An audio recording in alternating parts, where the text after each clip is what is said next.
It's Thursday, December the 10th.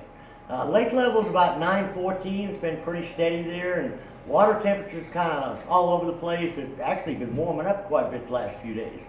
But it seems like it's 52 to 53 on the main lake. If you get up into the Kings River or up in Upper James or Long Creek, you'll see some high 40-degree water temperature.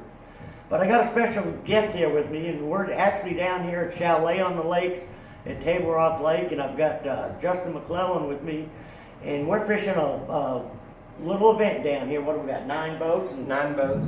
I'll let Justin tell us who all we've got down here fishing in the group. And So we come down here to have a sales meeting this year, and got several, Missouri pro anglers and then regional anglers from the Ozarks area. We also got the national sales manager for Spro Gamakatsu here, and then the head man for Spro Gamakatsu here. Getting to test, what's really cool about this is we're getting to test a lot of new baits. Some are available just now, some are getting ready to come out. So we're getting able to test a lot of really neat baits. a lot of the fish we caught, today were on prototype baits, and Justin's a good one to be telling us what's going on because he just happens to be leading the tournament today with 18. I think we had 1855. We had a 6.20 big fish. So we had a good day out there. Yeah, and the fishing, we're going to make it sound like it's easy because you and we were talking throughout the day, and I know we probably had like 35 keepers today, and I think you had the same. But I'd say we had 35 or 40 keepers today. What's crazy about this is, and I think Pete would testify to this, is how much having Garmin lights go on your boat it's makes a unbelievable. difference right now. We talk about it all the time, and you hear other people talking about it, that I wouldn't have caught these fish without live scope, but there's no doubt that we wouldn't have caught a lot of these fish. Yeah, absolutely. And what's crazy is how deep they are.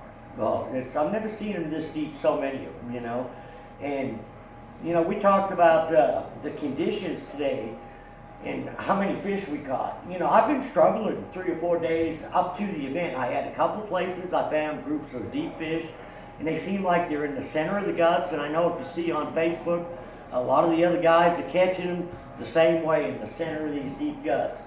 But it's crazy, they're 40 to 65 foot deep, and they're largemouths. Yeah, absolutely. I know yesterday, just out practicing, in a sense, for this deal, we caught a couple that were even down at 80, 80 foot deep. And personally, I've never caught one that deep until yesterday. And that 620 today, she come out of 70 foot of water. So, there's a lot of fish out there if you can find them. I think the big key is finding the shad. If you see the shad, typically there's been fish around them. And once you get them kind of fired up, I'm not going to say easy to catch, but when you get in the right area, it's definitely easy. It definitely seems easy. But when it stops, it gets tough. And like today, there wasn't a breath of wind out there. So I know myself, I had zero confidence in going to the bank and throwing a crankbait. And who's in second place? Your dad? Yeah, Mike McClellan. Mike McClellan. Yeah, Mike McClellan's in second. And he caught everything on a Spro. Caught rock crawler, an RK55 and Phantom Brown was the color he was using. I believe he said he fished from Baxter, or the Indians here at Baxter, down to Kimberling City Bridge, and just concentrated where there was some ripple on the water. And there wasn't much ripple on the water. No, there wasn't. No. And a lot of guys don't understand is just having enough or just a little bit of ripple, how much difference that'll make to get a bite or not. Yeah. If you have just enough ripple, to break up the clarity, it's a lot easier to catch them on something new. Now I'm kind of old school. I fished a lot of the same baits. I've been fishing ice fishing jig, jig and spoon, a little swim bait. Now the guy I had with me today, he designs a lot of the new stuff for Spro. So he kind of put it to me a little bit. He had me on my knees quite a while calling his fish, and this is a glide bait.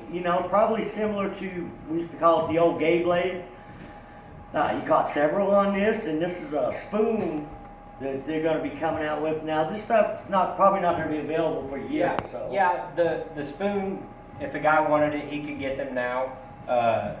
Spro is got those available now. The little blade bait, what's really unique about this, Pete, and I think you could attest to this, one, the hooks, you can crawl it through. Yeah, You can- show them the hook too. If you notice, it looks like it's missing one of the trebles, but that's designed so you can bring it through stuff without getting that front treble.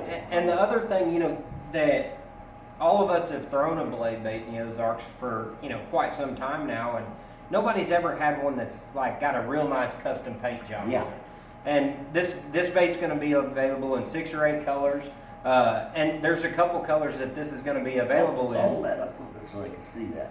There's a couple colors that this is going to be available in that are really, really known Ozark colors. Tell me a little bit about the line ties so you can give the bait a different presentation. Absolutely. So the 3 line ties on the top, based on where you hook it to, it's just going to change the way it wiggles and how it sets in the water. So obviously, the farther you hook it forward, it's going to want to tend to ride more parallel. So You be hook good it- for probably vertical Correct. fish in there. The center is going to be very neutral, and the back one's just going to adjust the way the bait's going to run in the Yeah. water. Why don't you show us? You guys also had big bass today. A 6 what? We had a 620 today. Largemouth out of 60 foot of water. Yeah.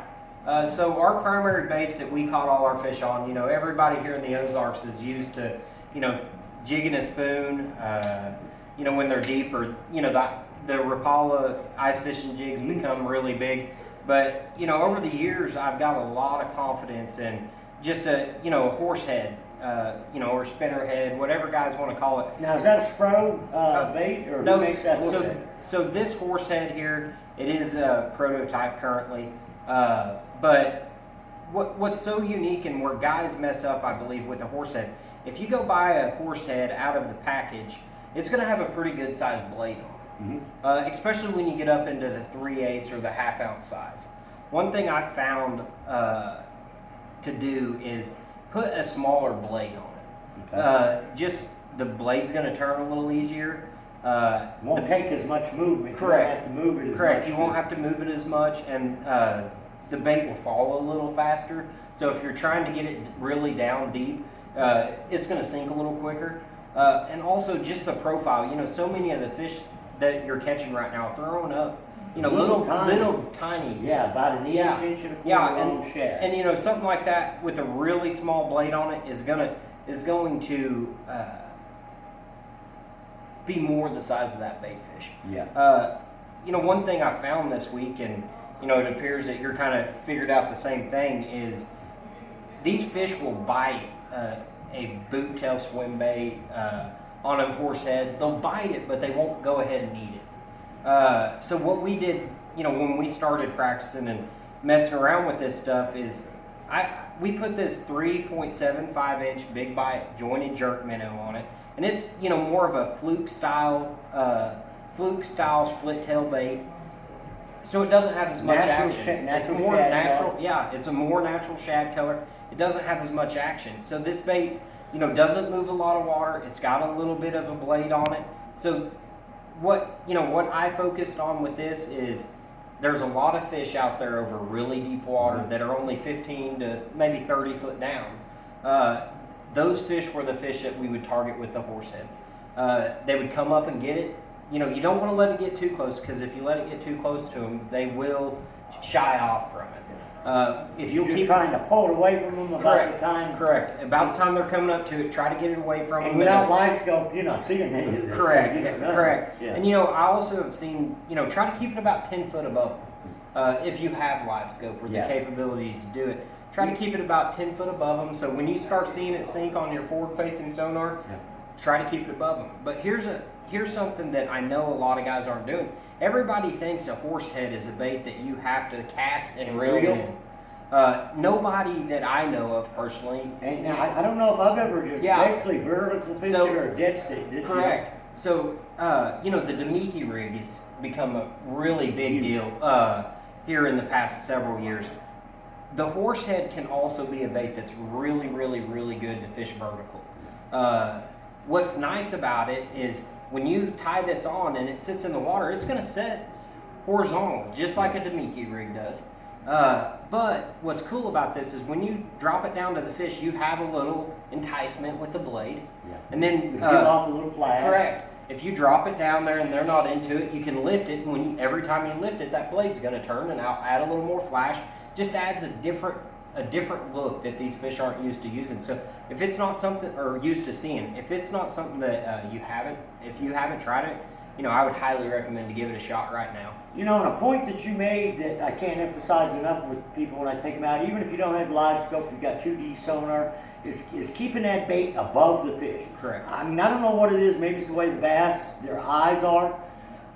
They won't go down for a bait. They'll always come up. And if you can make them come that extra 5 or 10 feet, it seems like they don't think about it as much. Absolutely. Rather than you dropping it right on their head, if you can drop it down and see it and make them come up that other 5 or 8 feet. Absolutely. And the other bait that we really caught them good on today, we talked about the Demiki rig just a second ago.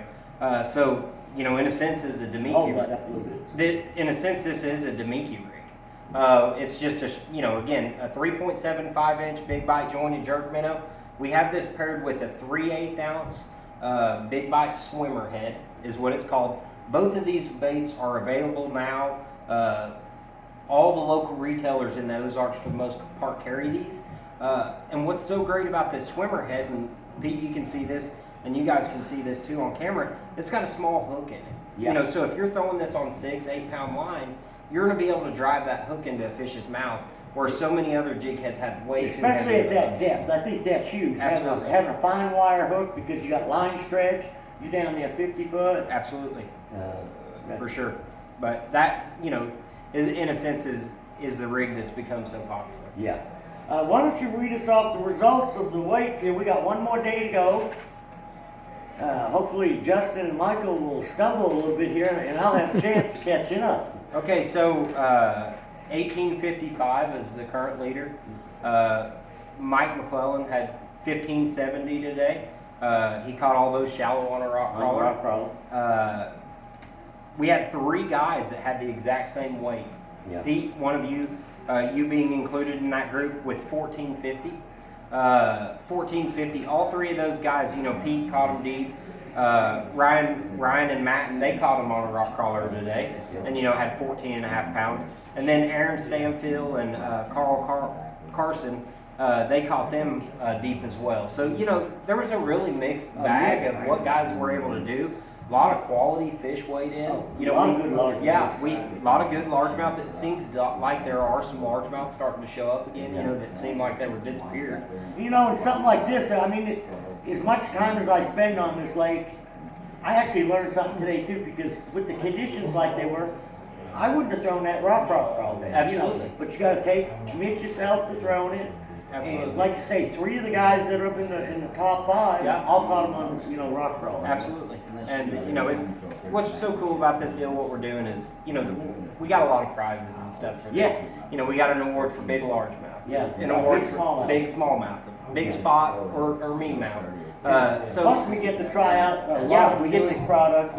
get to try out all the new baits. So So I mean, the fishing's really, really good, guys. If you get in the right spot at the right time, I think it's going to continue to get better. I mean, tomorrow we've got forecasted rain all day. absolutely. I'm kind of curious to see what the deep bite will do, but shallow bites probably definitely going to get a lot It better. should be a lot better. Justin, I appreciate you sitting down here with me and doing this. And till next week, good luck, good fishing.